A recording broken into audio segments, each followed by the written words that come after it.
Buhay Lakwatsa.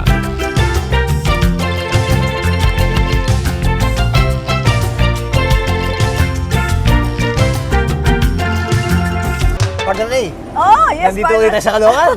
Ha? Oo, masyadong nagiging paborito ko itong Siyempre, Caloocan. oo. Ba't ba ganyan? Nandito tayo sa A.D. Jesus, corner 12th Street, at matatagpuan ang masarap na bigotillos. Oo nga. Alam mo, hindi ko alam, marami palang pwedeng puntahang kainan dito sa di Caloocan. dinadayo to. Doon pa lang sa pangalan niya, Bigotillo, Oo. curious na ako eh. Hindi, may kwento tungkol dyan. Okay. Pero mamaya alamin natin. Pero ang kagandahan dito, ito yung restaurant na nag-o-offer ng Okay. lahat ng iba-ibang delicacies. Okay. Bicol, Pangasinan, Lomi ng Batangas. Okay. Nandito. Pati Batangas Yes. cuisine, meron din dito. Meron, oo. Ano ba yan? Pinalapit ang Batangas sa Caloocan? Yes, Ba't true. ganyan? Natawa tuloy si Amiel. So, yun po.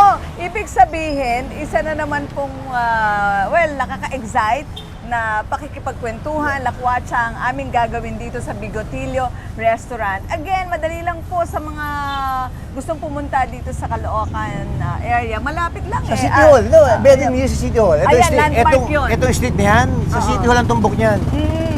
And madali naman po hanapin kasi may mga signages na po sa mga kalsada dito sa Caloocan. Sige, papasok na po kami at sisikapin naming tikman At alamin at alamin. kung bakit na sa Bigotillo ang pangalan. Yes, oo. Doon ako curious. Sige po, tara. Hi, Mr. Chris. Hi, Chris. Okay. Ito ba si Mr. Chris, Bigotillo? no? Hindi siya. Hindi Lolo siya. niya. Lolo niya. Father-in-law. Father-in-law. Father-in-law. Sige nga, Father-in-law. makipagkwentuhan tayo kay Mr. Chris. Oo, kasi na-curious ako dun sa Bigotillo. Kaya, akala ko, hindi pala ikaw yun. Father-in-law po Pero natin. ikaw yung owner ng restaurant. Yes, kami. Okay. Sige nga, kwentuhan tayo. Okay. So, kwentuhan mo kami. Bago pa lang ba itong Bigotillo? Okay. Start po ng Bigotillo's Food Hub since 2017. So, 2017 po is turo-turo muna siya. Kumbaga, parang karinderya lang. And then, na-inspired po kami sa mga customer.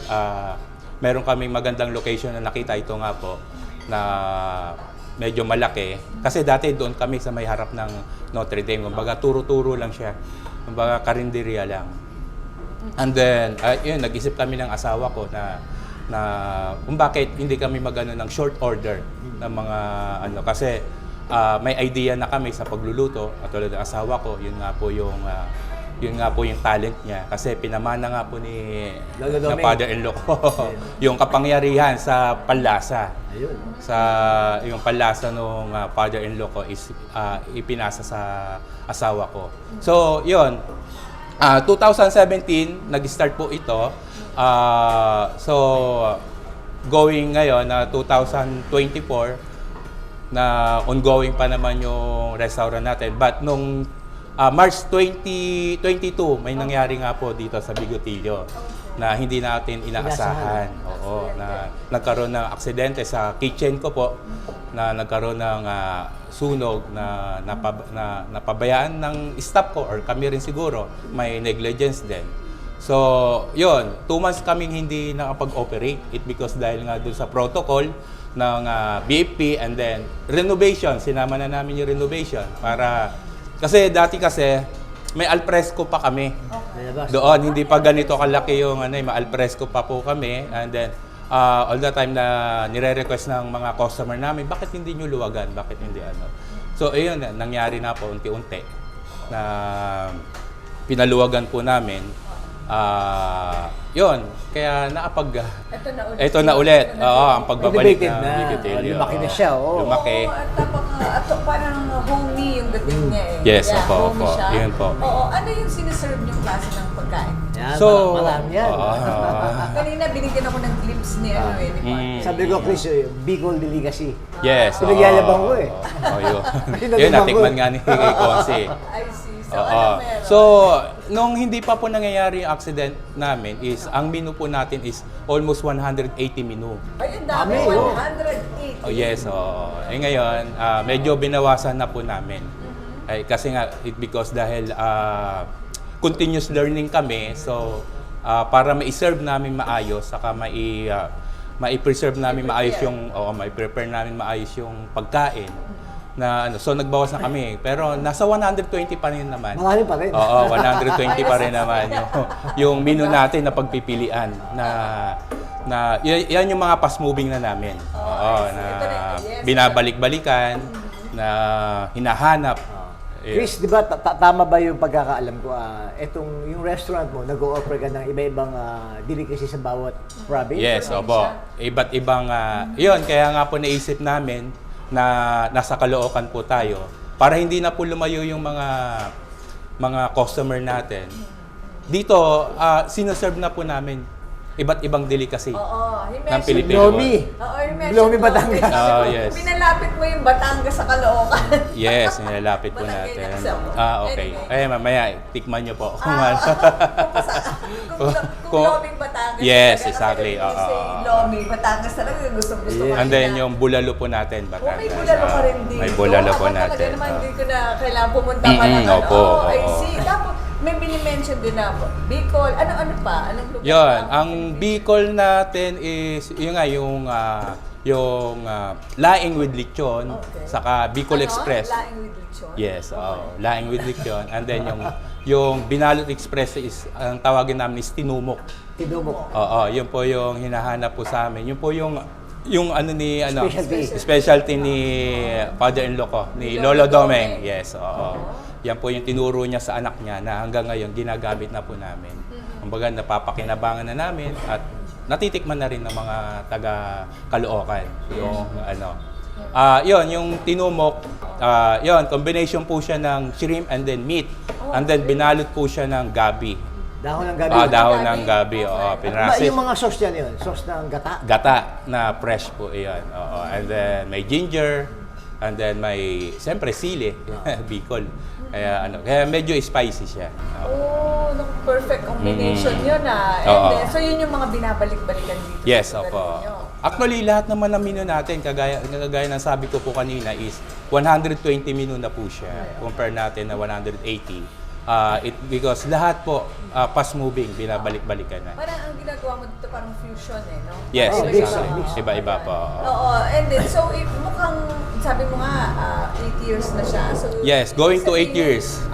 Na-meet niyo yung Stand. gusto ng mga tao. Yes, Lalo opo. pa tayo Caloocan. Nakita nyo naman po, hindi tayo po traffic. Kumbaga, puro sasakyan po yung dumadaan.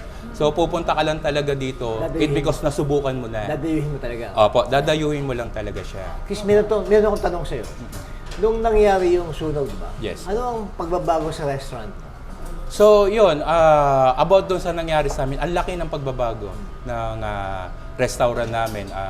Yun, sa safety, so ginawa namin, nag-train kami kung ano yung mga dapat, do's and don't namin na hindi dapat gawin. Yung improve yung mga facility namin, yung equipment namin para Yung kitchen, particular sa yes, kitchen. particular sa kitchen para ganon. Maski mag-volume ng tao is kaya namin siyang Supply. i-cater, i-serve na maayos na hindi nangarag yung kitchen natin. Kasi last time kasi hindi ganun ka yung mga facilities natin, mga equipment natin. So nahirapan. So yun yung naano namin. pagbabago na nangyari. Pagbabago.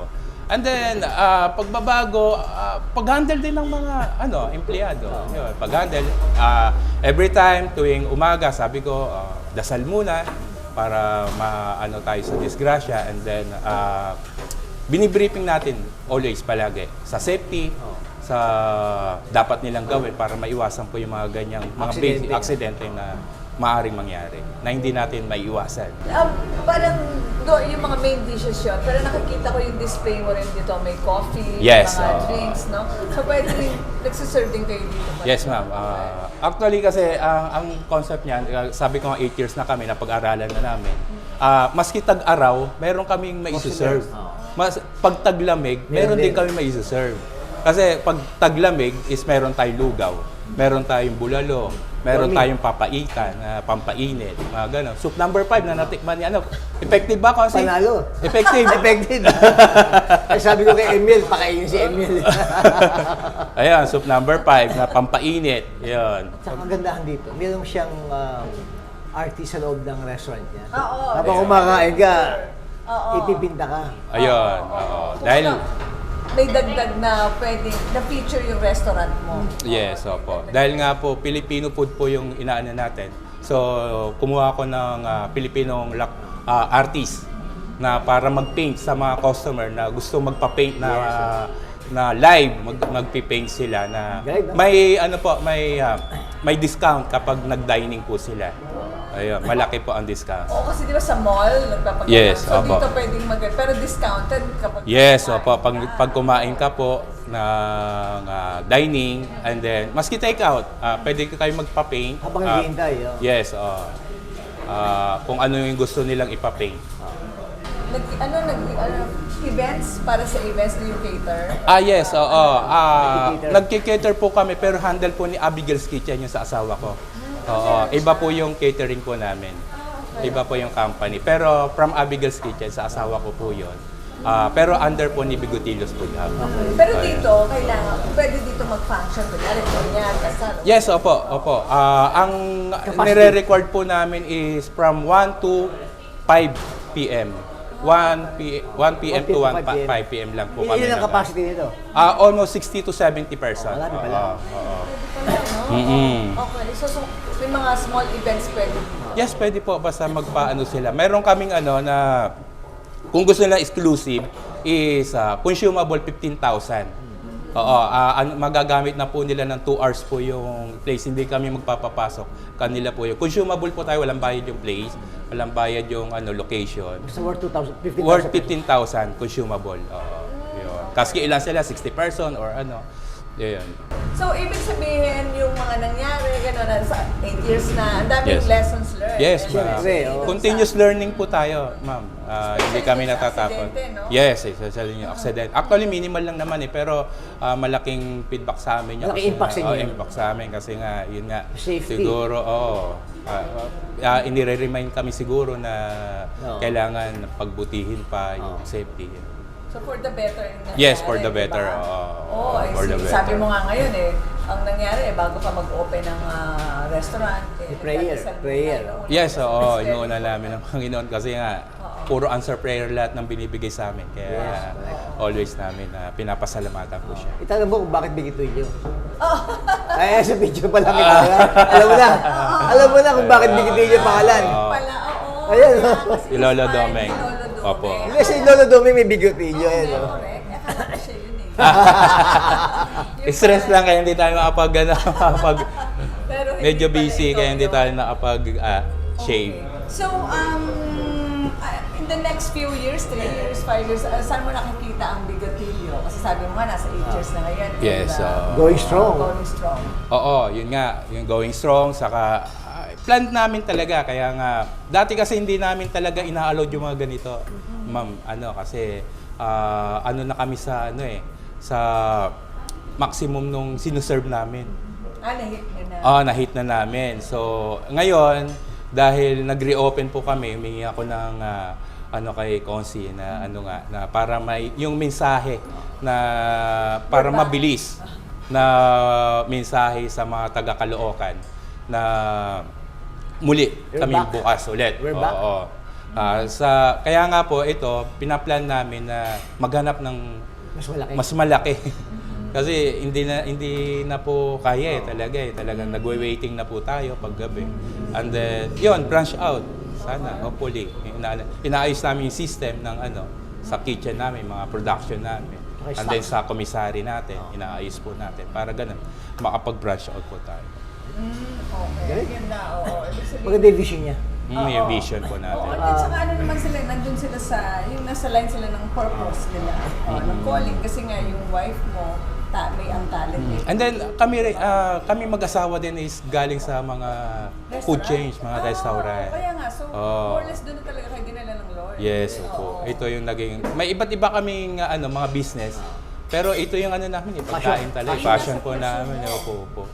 Ito po yung passion namin. So dito kami nag-focus. Oo, dyan kayo mag-excel at dyan kayo magkakaroon ng tuloy-tuloy na blessing. Opo. Yung 8 years na pag namin, customer na talaga magsasabi kung ano po yung quality ng pagkain. May natin. market na siya eh. Okay. kilala na yung pagkain Yes, nila. kilala na po yung pagkain. Hinahanap-hanap yung luto nila eh. Yeah. So, lastly, syempre hindi naman walk in the park ang pagnenegosyo. Diba? Yes, so. Maraming challenge yan, may mga na-mention ka na. Yes, po. So, anong encouragement mo na pwedeng ibigay or mensahe sa mga future negosyante? Parang baka inspiration. Lessons, yeah. So lesson, yun nga, sa pagkain, sa restaurant, kailangan ikaw mismo talaga, alam mo yung ginagawa mo, alam mo yung pagluluto. Huwag mo iasa sa staff kasi oras na nag-iba yung ugali niyan, magsasarado yung restaurant mo kasi hindi mo alam yung produkto. So, ibig ko sabihin, kailangan hands-on, ikaw mismo alam mo yung produkto. And then, sarili mo dapat, hindi sa staff. And then, Ingredients. sa mga ingredients, dapat aware din tayo sa lahat. Yung number, yung sa costing, dapat aware po tayo doon. Alam natin, yung sa market, kagaya sa pagpa-price, dapat aware tayo doon. Kasi para alam mo na ito okay lang to. Kasi okay lang magbaba ng presyo eh. Pero dapat alam mo, profitable din siya kasi negosyante ka eh. Diba? Isa-sample ko lang po si Lomi, si Batangas Lomi po natin. So, 175 pero 5 person na po yung kakain. Loaded. Pero ang costing po nun is profitable pa rin. Ibig ko sabihin, hindi siya pamigay. Bilang negosyante, siyempre ganun, dapat alam nila yung kung kikita sila. Sa pagpa-pricing natin, lagi kong inaano yung per head. Dapat 120. Kunyari, kumain sila ng vegetable and then meat. So, kung tatlo sila, i-divide mo, kailangan mag-worth lang siya ng 120, ganun lang. Kundi i-divide mo siya. Ganun. Yun yung inaano namin na price. Para affordable pa rin. Kung tatlo sila. Yun yung formula mo sa pricing? Yes, yun yung formula natin sa pricing. Kailangan, maski yung mga worker lang, kaya nilang kumain. Affordable. Affordable, oo. Kaya nilang, akala nila kasi, porket ganito yung ambience natin. May aircon. Oo, naka-aircon, nakala nila. Pero kapag naano nila, nakapasok sila at magugulat sila eh. Kasi sa quality ng pagkain, yung sa lasa, yung premium, yung matitikman nila. So, magtataka sila. Ayun. I see. So, yun yung mga lessons learned mo. At least dapat hands-on. Actually, marami pa. Yes, hands-on. Pricing, what else? Careful sa pricing. And then sa pagbili ng pagmamarket, dapat aware ka din doon. Kasi para mapababa yung costing mo, kailangan bibili ka ng mga antero, yung tawagin yung mga bultuhan. Kasi kagaya sa repolyo po, bibili ka ng per kilo is 60 pesos.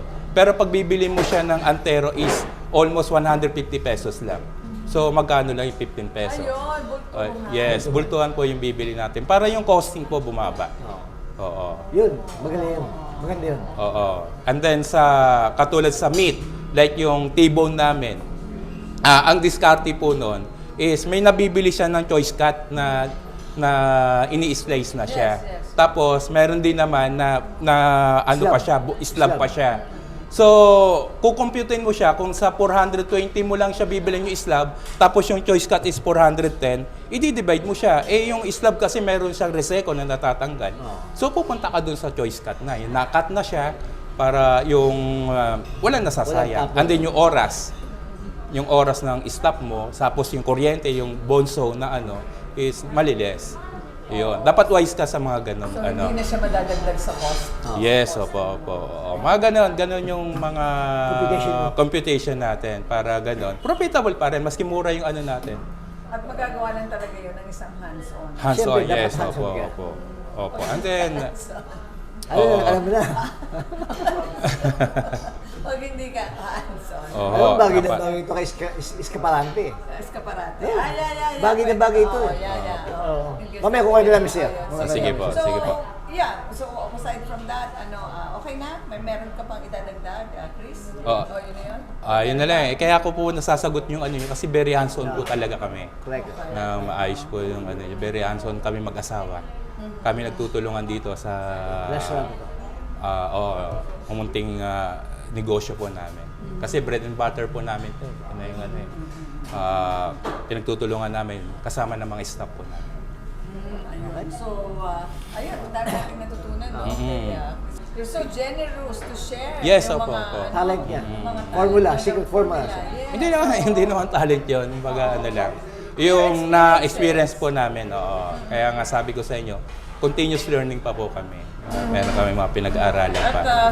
sa ganyang klase ng Negosyo. negosyo, at saka may mentalidad. Yes. Hindi malabong magtuloy-tuloy ang Oo. pagyabong. Oo, pulis, sana po. Kasi nga, ganun Kasi, yeah, you're so generous to share. Di tsaka Kasi partner, pag sinishare mo, ibabalik sa... Kasi yun, may hawak kayo. Yes po. So, share mo, papalitan ni Lord yun. Yes. Then tsaka partner, Thank you. ang bilis ng, yung footwork dito, napakadami. Kaya ito nakikita ko, 3 years from now baka mas malaking restaurant. Pulis, sana po. Kumbaga, magmamarka sa Caloocan. Pero hindi lang sa Caloocan, tatawid ng QC, ng Yes, mga oo. lugar. Dadayuhin siya. Yeah. oo. Yun yung vision natin. Pero meron kang vision na ipasok to sa e-commerce? Yes, mayroon naman po. Basta ano lang namin yung system. Maayos natin yung system. Na Okay. pwede po natin yan. Okay, so there you have si Mr. Chris, Chris, ng ng Bigotillo. Chris Restaurant. Dami nating napulot. Ang key, i-share. Nagbahagi siya ng mga mahalagang Okay po. Oo. mga secret formula Oo. kung bakit isang umuunlad ng kanyang Negosyo. restaurant. Ayun, so sigurado marami kayo napulot, no, mga kabuhay ng Watsa. So ngayon, oras na para tikman namin yung mga binanggit ni Mr. Chris. Yes. Kasi baka antokin ako pag di ako. Hindi, kailangan ko lasapin yung Yes, mga ipinagmamalaki. I-judge ni Ma'am. Dito sa Bigotillo's Restaurant. Okay, bye! Bye!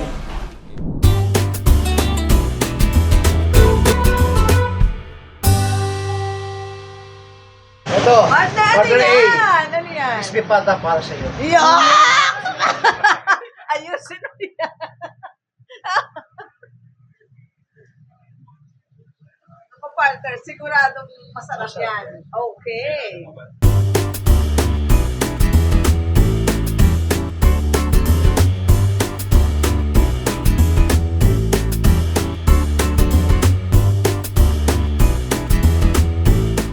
Ano naman yan, partner? Ito, dito. Steak bacon. Okay. Sige. Oo, si Melito. Wala. Pinaglaway mo si Melay. Mabusog na lang siya sa tingin. Para po sa ating How to Do This segment, ano ang specialty mo na Filipino dish na ipinagmamalaki mo?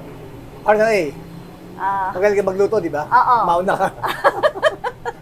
Well, siyempre yung adobo ko, di ba? Alam mo na, nalasahan mo na yon at gustong-gusto mo yon. Kailan? Huwag mong itangge. Yung may maasim. Adobo, siyempre. And ang next dyan, tinola. Oh, masarap din akong magtinola. Naku, makakalimutan mo lahat. Oh, yeah. Okay. So, yun. Kasi Filipino dishes din ang expertise ko and paborito ko. Kaya, ito talagang Bigotillo's perfect restaurant for me. Di ba, partner? Correct Eh, ka, ikaw partner. naman. Ako, Oo. ang dami kong paboritong Filipino dish. Oo, Ito, tinumok, Okay. yung steak, lahat yan paborito ko. Kaya lang, ang niluluto ko, Oo. dalawang bagay lang. Ano? Yung chili crab, Okay. tsaka yung adobong tuyo. Ah! Yung adobong tuyo, pag napatikman ko sa'yo, hindi mo na makikilala pangalan mo. Ganun kasarap. Mas masarap sa adobo ko. Walang panama. Ewan ko lang. Tingnan ko, hindi ko pa nalalasahan yan. Sige, so yan po, di ba? More or less, ma-ID na naman kayo kung ano yung paborito naming lutuin ni Partner A. Pero ano pa? Nabumula ka. Anong gamit mo? Love soap. Love soap. Love soap, oo. At syempre, para lagi din kaming alive ni Partner, hindi natin pwede kalimutan yung Zones Cafe na dala-dala namin sa every Lahat ng travel natin. Oo. So, yan po, mga kabuhay lakwat sa mga sana po na-inspire kayo at na-inform ng mga sikreto namin po ni Partner A. Okay, hanggang sa susunod. Bye! Bye! Partner, Oh, ano? kakaibang Masarap! kakaibang karanasan ng ating Oo nga. na-experience ngayong araw na to, di ba? Oo, di Ang, ba? tsaka ang sarap ng pagkain. Pangalan pa lang, curious na ako eh, di ba? So, yun pala yun, di ba? Na-discover natin ang lihim ng Bigotillo's At Restaurant. saka nakakatuwa kay Chris, no? Oo. Ano siya, napakabait niya, no? Napaka-generous siya para ibahagi sa listeners, no? Viewers. Yung mga sikreto Secrets ng tagumpay. ng tagumpay, no? Oo. Kaya ako'y talagang saludo sa kabaitan, Chris. Yeah, oo. Kaya naman, yun nga, nararanasan niya yung pagpapala kasi hindi siya madamot doon sa mga learning experience niya, di ba? So, which is yun ang tamang attitude po natin eh. Sabi nga nila, di ba? Kung meron ko dito, kasi pag ganyan ka, naku, hindi papalitan ni Lord John. Dapat Kaya ganun. dapat inilalabas mo. Meron kang ganito, tapos yan, and kita mo naman, di ba? Kaya, kasi pag wala, mananatili lang yun doon, may plano si Lord para kay Chris na hindi mapapalitan yan May kasi vision siya. isinishare niya, di ba? And then, ayun, ang dami nating napulot doon, no? So, hindi pala, yes, oo. Ako mismo, hindi po talaga ganun kadali magnegosyo. Alam mo na ngayon. Hindi, ibig ko sabihin, kailangan hindi talaga pera lang ang nasa isip ng pagnenegosyo. It should be yung Pati yung kapaligiran mo. Yung mga staff mo na katuwang mo sa iyong hanap buhay. Dapat may care ka dyan. Ibig sabihin, dapat yung puso nandiyan dyan. Yes, Kasi kung wala dun yung puso ng isang negosyante sa kanya negosyo, wala siyang pakialam dun sa Correct, partner. mga empleyado at kung saan-saan pa, di ba? Kahit sa pagkain, sa customer. Pero pagka nandun ang puso mo talagang nandun yung, siyempre, kumbaga masarap pagkain, sarap ng Tsaka ganda ng service. nagsisimula sila sa panalangin muna bago Correct. bago mag-open ang kanyang negosyo. Ayan, so there you have it. Yeah. Oo, pero Pare, ang buhay lakwatsa talaga, no? Hindi lang we love travel, no? We love history. We love food pa rin. Oo, ngayon, Kaya- ang sarap ng food. Oo, Oo, kaya ito, ano pinakamasarap? Sa akin, Ano? lahat masarap. Lahat masarap. Yung 120 pieces na na dishes nila. putahe, na dishes nila. Oo. Lahat masarap. Correct ka dyan. partner, Oo. dito talaga sa Pilipinas, there's a lot more to see. Love the Philippines. Ako po si Caloocan City Councilor Arnold Divina. Ako naman po si Aida Gonzalez, Aida G for short, ang inyong Good Vibes Queen. Bye!